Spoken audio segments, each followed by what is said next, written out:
Hi everyone, welcome to my YouTube channel DGI Production.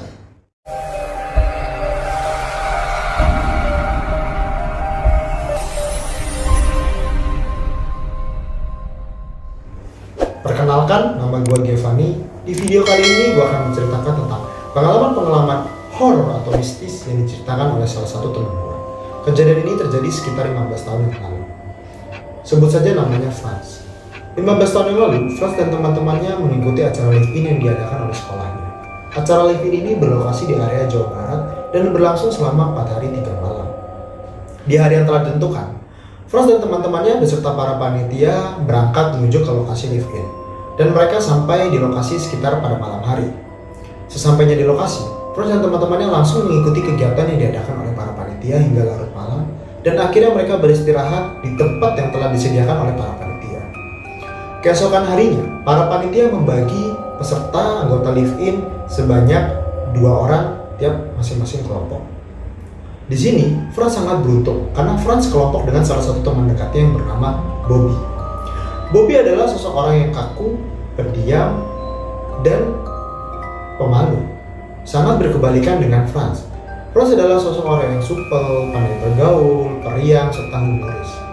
Setelah membagi kelompok, para panitia tidak lupa membagi rumah untuk masing-masing kelompok bermalam hingga acara live-in selesai. Setelah selesai, Franz dan Bobby memutuskan untuk ke rumah tersebut. Sesampainya di rumah, mereka berdua disambut hangat oleh bapak dan ibu pemilik rumah. Bapak dan ibu pemilik rumah itu sangat ramah dan baik, serta orangnya slow karena beliau berkata kepada Franz dan Bobby, "Kalian tidak perlu membantu kami melakukan kegiatan sehari-hari seperti bertani." Padahal itu adalah kegiatan wajib yang telah diagendakan oleh para panitia live-in untuk seluruh peserta live-in. Tapi karena Bobby dan Franz telah mendengar hal tersebut dari bapak dan ibu pemilik rumah, akhirnya mereka menyetujuinya. Setelah itu, Franz dan Bobby pergi ke kamar mereka untuk merapikan pakaian dan barang-barang yang mereka bawa. Setelah selesai, Franz dan Bobby berkumpul bersama teman-teman yang lainnya dan para panitia untuk melakukan kegiatan pada hari itu. Malam pun tiba. Mereka kembali ke rumah masing-masing. Franz dan Bobby langsung menuju ke kamar begitu sesampainya di rumah tersebut. Mereka hendak beristirahat karena mereka sangat letih dan lelah melakukan kegiatan seharian. Sekitar 1 jam, Franz pun terbangun dan berkata, "Bob, perasaan gue kok gak enak ya? Gue gak bisa tidur nih. Gue ngerasa agak merinding gitu sih. Lu gimana?" "Sama Franz, gue juga dari tadi gak bisa tidur sih. Gue merinding semua nih badan gue. Gue ngerasa kayak ada yang ngawasin kita, bahkan dari pertama kali kita masuk ke kamar." Franz, itu di atas lemari ada apaan ya? Yang kain putih atasnya diikat. Itu orang ya isinya? Hus! Kalau ngomong jangan sembarangan lah. Udah tahu ini udah malam. Dan suasananya gak enak lagi. Pakai acara ngomong kayak gitu lagi, sial lo. Kemudian mereka berdua memutuskan untuk beristirahat. Mereka akhirnya bisa tidur sekitar pukul 3 pagi. Keesokan harinya, bapak dan ibu pemilik rumah pun pulang dari bertani dan mengajak mereka untuk makan siang. Di tengah makan siang, seperti biasa, Franz yang muda akrab, mereka berbincang dengan ibu dan bapak pemilik rumah tersebut, tertawa dan sambil menyantap makan siang. Tapi Bobby yang biasanya pendiam dan pemalu tiba-tiba berkata seperti ini, "Bu, itu di kamar saya dan Franz ada apaan ya? Yang di atas lemari ada bungkusan kain putih yang diikat, dan yang lebih ngerinya lagi adalah bentuknya serta ukurannya seperti orang." Seketika bapak dan ibu pemilik rumah pun terdiam dan melotot ke arah mereka berdua. Mereka berdua pun menjadi canggung dan suasana menjadi hening. Tanpa berpikir panjang, Franz langsung berusaha untuk mencairkan suasana. Hingga akhirnya makan siang pun selesai. Franz dan Bobby akhirnya berkumpul bersama teman-teman yang lainnya dan para panitia untuk melakukan kegiatan pada hari itu. Di tempat yang sama, Franz dan Bobby bertemu salah satu temannya yang bernama Donnie. Kemudian mereka menceritakan apa yang mereka rasakan pada malam sebelumnya, di mana mereka tidak bisa tidur dan melihat bungkusan kain putih yang diikat di atas lemari. Don, kita semalam nggak bisa tidur nih. Kita berdua merasa ada yang ngawasin gitu. Emang di kamar kalian berdua ada apaan sih? Ada satpam? Bukan gitu, Don. Masalahnya di atas lemari kita ada kain putih yang berukuran seperti manusia dan diikat. Ah, serius loh? Kemudian Donnie memutuskan untuk ikut ke rumah Franz dan Bobby. Akhirnya, begitu acara selesai, Franz, Bobby, dan Donnie pun pergi ke rumah.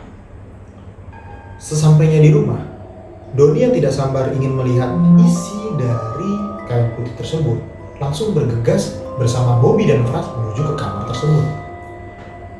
Ketika hendak mereka masuk kamar tersebut, tiba-tiba ibu pemilik rumah pun menghadang mereka dan mengajak mereka bertiga untuk makan malam.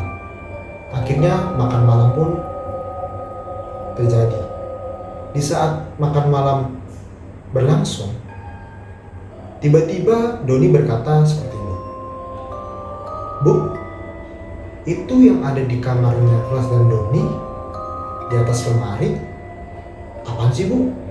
Kok ada kain putih, atasnya diikat, dan besarnya seperti orang ya? Itu pocong bukan, Bu?" Kemudian seketika itu ibu dan bapak pemilik rumah pun terdiam dan hanya melotot ke arah mereka bertiga. Suasana pun menjadi tidak karuan, mencekam dan tegang. Tiba-tiba ibu pun berdiri dari kursinya dan menuju ke belakang. Dan di saat yang sama, si bapak pemilik rumah pun hanya terdiam dan melotot ke arah mereka bertiga. Tidak lama kemudian, bapak pemilik rumah tersebut membereskan semua makanan yang ada di meja makan dan kembali ke belakang.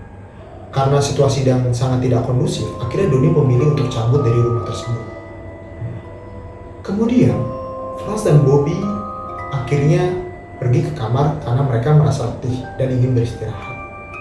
Seperti pada malam sebelumnya, di malam kali ini pun, Franz tidak bisa tidur.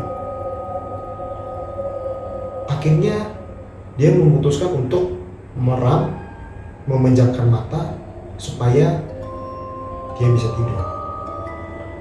Tidak lama setelah itu, Franz pun terbangun dengan kondisi badan yang kaku dan tidak bisa digerakkan, seperti orang ketindihan. Tetapi anehnya, mata Franz dapat melihat, meskipun hanya sedikit, karena mata Franz hanya terbuka sebagian. Dan anehnya lagi, di saat hal tersebut terjadi, Franz mendengar ada suara kresek-kresek seperti orang sedang berjalan. Di saat yang sama, Franz pun langsung mencari dari mana suara tersebut berasal. Kemudian Franz melihat dan mengamati lingkungannya. Setelah ketemu, akhirnya suara tersebut berasal dari sosok kain putih yang diikat di atas lemari tersebut. Franz pun terkaget karena bungkusan tersebut bergerak dan mulai turun dari atas lemari, perlahan datang dan menghampiri Franz. Franz sangat takut. Franz ingin berteriak, tetapi dia tidak bisa melakukan apa-apa karena badan dan mulutnya kaku. Dia tidak bisa berkata, dia hanya bisa melihat. Perlahan tapi pasti, sosok kain putih tersebut datang menghampiri Franz. Dan tepat ketika di depan muka Franz, sosok kain putih tersebut akhirnya berputar 360 derajat. Dan saat itu Franz pun terkejut karena melihat sosok muka yang hancur dan tidak ada matanya. Di saat yang sama Franz ingin teriak dan kabur, tapi dia tidak bisa. Akhirnya dia pun terbangun dari tempat tidurnya dan langsung mengecek ke tempat di mana sosok kain putih yang diikat tersebut berada. Dan hingga detik ini Franz pun tidak mengetahui apa isi dari kain putih tersebut. Apakah kain putih yang terikat tersebut berisi pocong seperti apa yang dia lihat barusan? Atau itu hanya halusinasi dari seorang Franz? Nah, sekian cerita dari saya guys.